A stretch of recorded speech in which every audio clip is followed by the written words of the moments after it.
Split system heat pump water heater installation. Installation by HVAC students of Center for Employment Training. This is a heat pump water heater by Logicial. And this is the Omni series, and it allows endless hot water and energy savings with their eco-efficient water heaters. Heat pump water heaters, also known as hybrid water heaters, are 2 to 3 times more energy efficient than their gas variants. They provide long-term cost savings and have a smaller environmental impact, making them a great choice for saving energy and reducing your carbon footprint. This installation video will guide you through the process of installing the water heater. Before you begin, always refer to the manual for the most accurate installation instructions. The manual is included with the packaging, but it can also be found on ecological.com. When installing this unit, always refer to the manual and pay attention to these symbols, as they contain important information about potential safety risks. Some safety risks are as follows. Electric shock risk. Contact with electrical components in the junction box, behind the access doors, or inside the top shroud can cause severe injury or death. Always disconnect power at the circuit breaker, and verify that it is off before performing any work. Keep the junction box closed at all times when it is not being worked on. Lifting risk. Heat pump water heaters are heavy and awkward to handle. Always use at least 2 people with a secure grip when lifting the unit. Use a dolly when moving it, and keep the heater upright. Do not tilt it more than 15 degrees to avoid damaging internal components. Scalding risk. Water temperatures above 125 degrees F, 52 degrees C, can cause severe burns or even death in a very short time. To reduce the risk of scalding, install thermostatic mixing valves or temperature limiting valves at each point of use. These devices automatically blend hot and cold water to maintain a safe outlet temperature and provide consistent protection at the tap. For personal protective equipment, it is recommended to use safety glasses to protect your eyes from debris or refrigerant splashes. Work gloves to protect your hands and improve grip when handling the unit, and steel-toe shoes to guard against heavy components. Use a dust mask if needed to avoid inhaling dust or insulation fibers, a hard hat in areas with overhead hazards, and knee pads for comfort and protection when working at floor level. And now for the tools you will need to complete this installation. For basic hand tools, you will need insulated screwdrivers, both flathead and Phillips, for safe electrical work. A tape measure for accurate measurements, a Sharpie for marking, and an adjustable torque wrench to properly tighten refrigerant line connections. For electrical tasks, use a multimeter to test voltage and ensure power is off. Wire strippers for preparing wires. Electrical connectors for secure joins. An impact driver or drill for mounting. Fish tape for pulling wires through walls. And hole saws for creating openings. For plumbing, you will need copper cutters for cutting 3/4 inch piping, a deburring tool to smooth pipe edges, Teflon tape for leak-free threaded connections, and a drain hose to safely remove water from the old tank. For water line connections, use 3/4 inch copper piping with dielectric unions to prevent corrosion. Along with the 3/4 inch copper piping, shark bite fittings were used for their ease of installation, versatility in tight spaces, and overall convenience. The fittings used are all 3/4 inch in size and include 90-degree elbows, male adapters, and female adapters. Now that we have our tools ready and have reviewed all necessary precautions, it's time to proceed with the installation.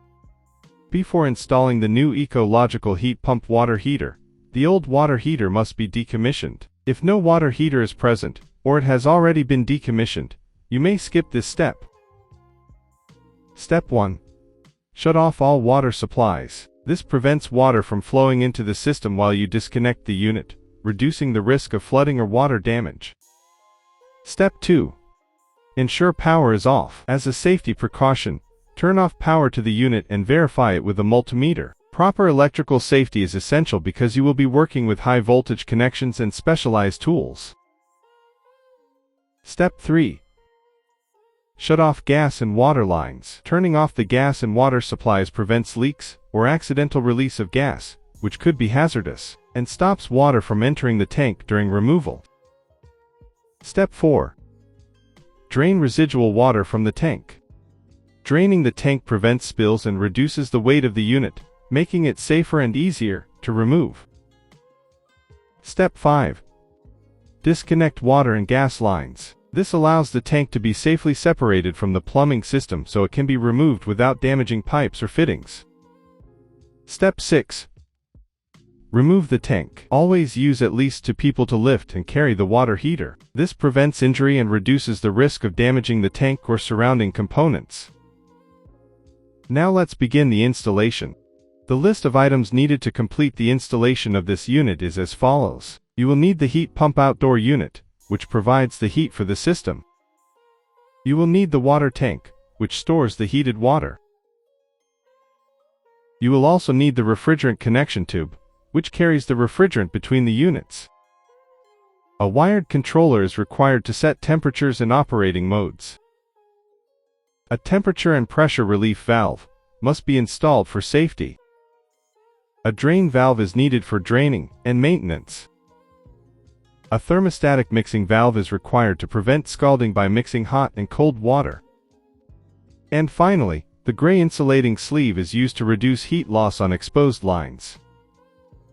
Here are some things to keep in mind before continuing with the installation. The area around the outdoor unit's air inlet and outlet must be kept clear of obstacles and strong winds. Adequate airflow is essential for efficient heat exchange and overall system performance. Ensure the base surface is flat, level, and capable of supporting the combined weight of the heat pump and the water tank. If there are any nearby metal components, install durable, reusable electrical insulation that meets all applicable local electrical codes. This helps prevent accidental contact, corrosion, and potential electrical hazards. Caution: the ambient air temperature during installation must be above 15 degrees F and below 110 degrees F to ensure safe operation and accurate system testing. The unit must be mounted securely and on a stable surface. Improper installation can lead to excessive vibration, operational noise, and premature wear on internal components.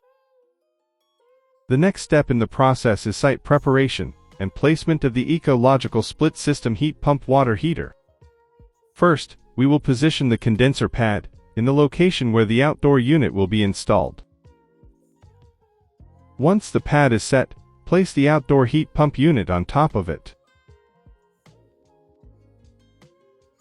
Make sure to follow the placement guidelines in the manual to ensure proper airflow and easy maintenance. The clearance between the unit and the side wall should be more than 5.5 inches.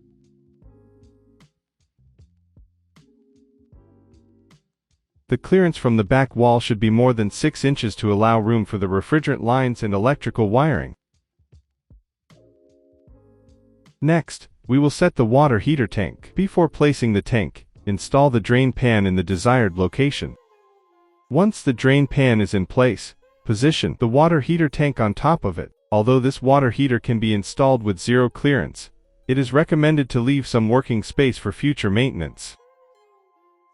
After that, identify the best location to route the wiring and, if needed, drill the appropriate hole. Once the openings for the refrigerant line set are prepared, we can begin routing the line sets through the designated path. Next, we will connect the refrigerant line sets for the split system heat pump water heater. Start by attaching the line sets to the outdoor heat pump unit. Keep the line ends clean to prevent debris or moisture from entering the system. Then connect the matching line sets to the indoor water heater unit, completing the refrigeration loop. Use an adjustable torque wrench to tighten all flare nuts to 25 to 30 Newton meters. This ensures a proper seal, preventing leaks from under-torquing and avoiding damage from over-torquing. Once everything is torqued correctly, the refrigerant lines are fully installed. Be sure to install earthquake or safety straps according to your area codes.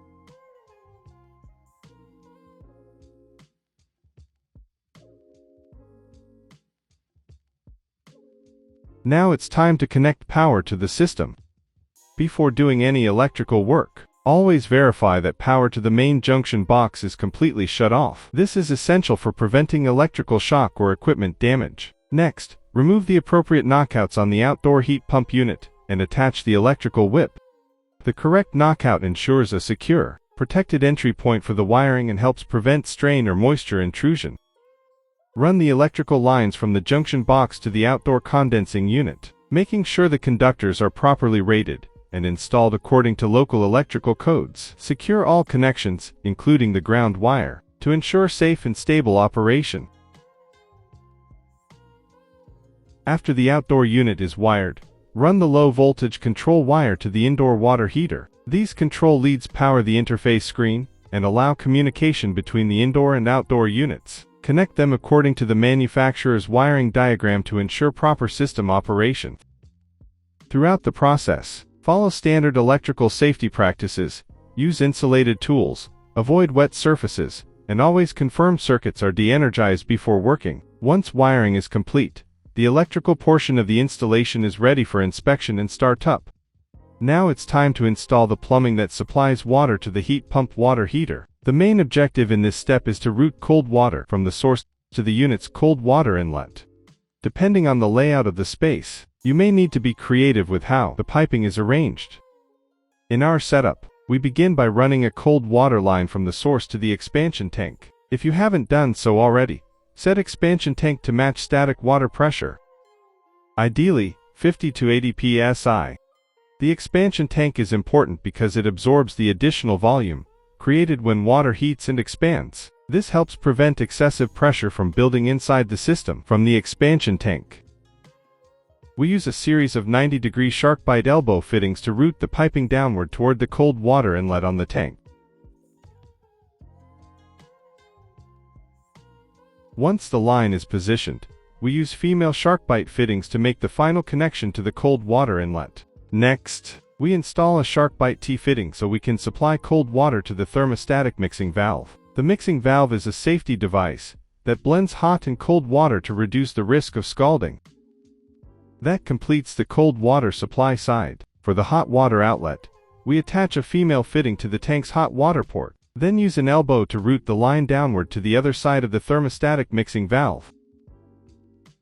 At this point, the hot and cold water piping join together at the valve. We solder and sweat the copper piping to create a secure, leak-free connection. One important thing before you sweat the pipe is to remove the rubber gasket that sits inside the connections of the mixing valve. Without removing them, you risk damaging the gaskets with the heat from a torch. Place them back in after you have sweat the pipe and it has cooled down.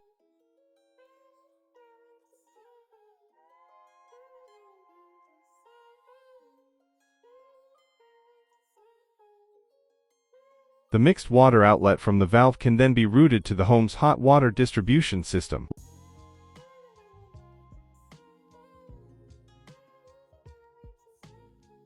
Lastly, we install the piping for the temperature and pressure relief valve, also known as the T and P valve. This valve is a critical safety component that releases pressure if the tank ever overheats or becomes overpressurized. The discharge line is run from the T and P valve down to the drain pan so it can safely direct any released water away from the unit. Once all components are installed and you have followed the manual and all safety steps carefully, you can now prepare to power on the unit. As an important precaution, make sure the water tank is completely filled before turning on the system. Powering the unit without water in the tank can cause serious damage. After the tank is full, you can turn on the system by selecting your desired operating mode and pressing the power button located at the bottom right of the control panel. The unit will begin heating, and you can monitor the temperature as it rises to your set point. This concludes the installation of the Logicial heat pump water heater. This installation was performed by the HVAC students of Center for Employment Training. Thank you for watching.